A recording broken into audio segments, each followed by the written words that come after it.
Welcome back to The Explainer. Today, we're basically putting on our detective hats, pulling out the magnifying glass, and uncovering a hidden psychological reality that, honestly, almost everyone experiences, but very few people actually know how to articulate. We're talking about unmasking performative friendships. So get ready, because we are going to look really closely at the clues and learn exactly how to spot the fakes in your circle. You know that feeling? Have you ever walked away from hanging out with someone you consider a friend, and instead of feeling uplifted or energized, you just feel utterly, completely drained? Or, hey, maybe you've noticed that certain people are totally front and center when you're winning at life, but they mysteriously vanish into thin air the second things get heavy. It's a horrible, exhausting feeling. But here's the really good news. Fake friends always, always leave a trail of clues. Okay, let's dive into this. What exactly are we dealing with here? Well, a performative friendship is basically a dynamic where someone acts like a friend, but it's primarily for their own personal gain, or to keep up a certain social appearance. See, most people think that betrayal happens in one massive cinematic moment, like a huge blowout argument or some shocking movie-style revelation. But the truth is far more subtle. It's a pattern. They leave these tiny breadcrumbs of toxic behavior long before they ever reveal their true colors. And today, we are going to investigate that exact pattern. So, here is our investigation board for today. We'll start with spotting performative friendships, then look at the profiles: the fair weather fan, the vault violation, the energy vampire, and the transactional friend. Finally, we'll wrap up with upgrading your inner circle. All right, section 1, spotting performative friendship. Before we even look at the specific profiles, we have to get into the right mindset. I really want you to burn this concept into your memory. Betrayal isn't one big moment. It's a trail of psychological breadcrumbs. We have to shift our entire narrative away from waiting for a sudden, shocking stab in the back and instead move toward methodical discovery. We're looking for patterns of behavior over time. Once you train your brain to stop ignoring these little breadcrumbs, you won't just suspect the fakes, you'll absolutely spot them from a mile away. Moving right along to section 2, the fair weather fan. Think about this stark difference between a high point hunter and a crisis ghost. The high point hunter is your absolute biggest cheerleader when you're, say, buying a new car, getting a massive promotion, or throwing this amazing party. And why is that? Because your success makes them look good by association. They love the hype.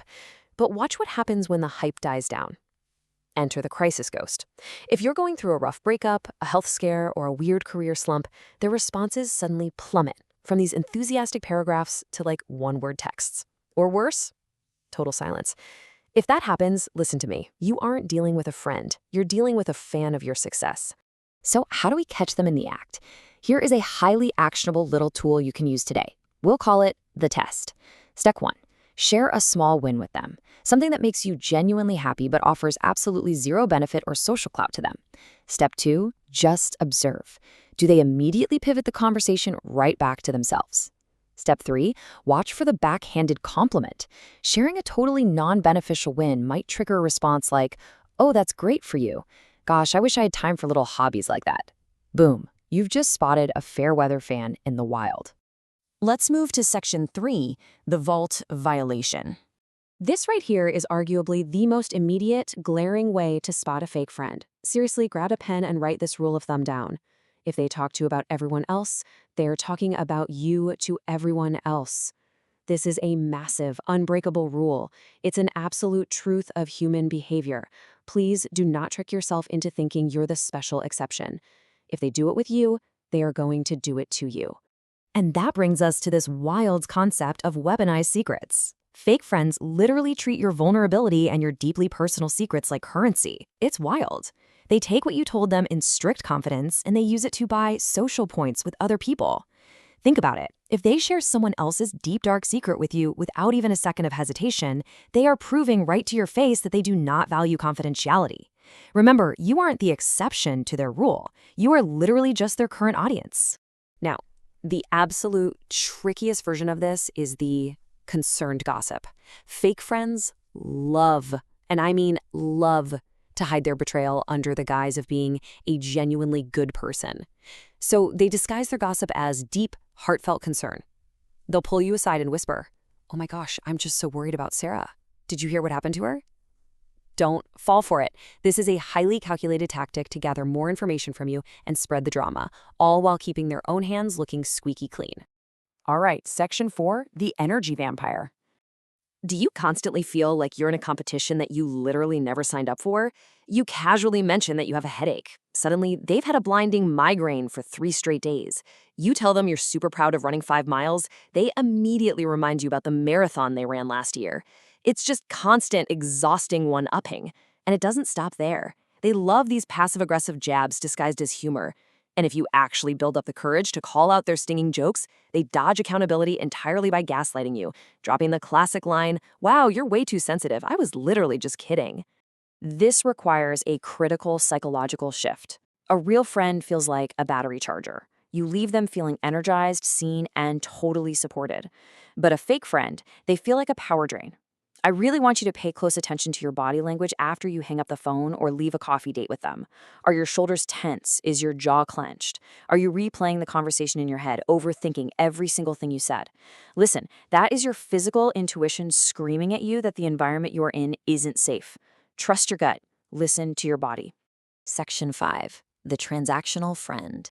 To the transactional friend, I hate to say it, but you are not a person. You are a resource.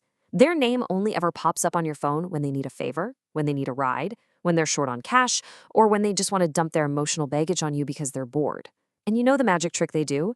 As soon as you solve their problem, poof, they vanish. Suddenly they are just way too busy to grab a coffee or just chat. Let's give you another great, actionable test. We'll call this the boundary test. The very next time this person asks you for a favor, one that isn't a true life or death emergency, obviously, just politely decline.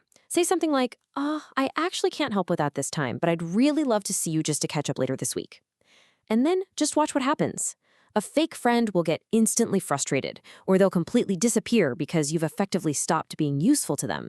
But a real friend, they'll totally understand, respect your boundary, and actually prioritize the hangout because they value the connection with you, not just what you can do for them. Finally, Section 6, upgrading your inner circle. So, we've spotted the suspects. Now it's time to shift from suspicion to empowerment. Look, it hurts when you realize someone you cared about isn't who they claim to be. It is a really painful realization. But you have to remember this. Losing a fake friend is never, ever a loss. It's an upgrade. By removing the mask, you are taking back your power. You aren't losing anything of real value. Actually, scratch that. You aren't losing at all. You are leveling up your life. By clearing out the people who constantly drain your energy, you're actively making room for the people who will actually protect your peace. I want to highly encourage you right now. Do not feel guilty for setting boundaries. Seriously, do not feel guilty for letting people go who only take from you. Your inner circle is sacred. It should be a sanctuary where you feel safe, loved, and energized, not a battlefield where you have to constantly defend your worth and your energy. I want to leave you with this final, provocative question. Which of these red flags have you been ignoring in your own life? Take a really hard look at your inner circle today. Are you harboring a fair-weather fan, an energy vampire, maybe a transactional friend? It's time to clear the board. Use the tests we talked about today. Protect your sanctuary. Stay sharp, stay authentic, and absolutely never settle for a performative friendship. Thanks for hanging out, and I'll see you in the next explainer.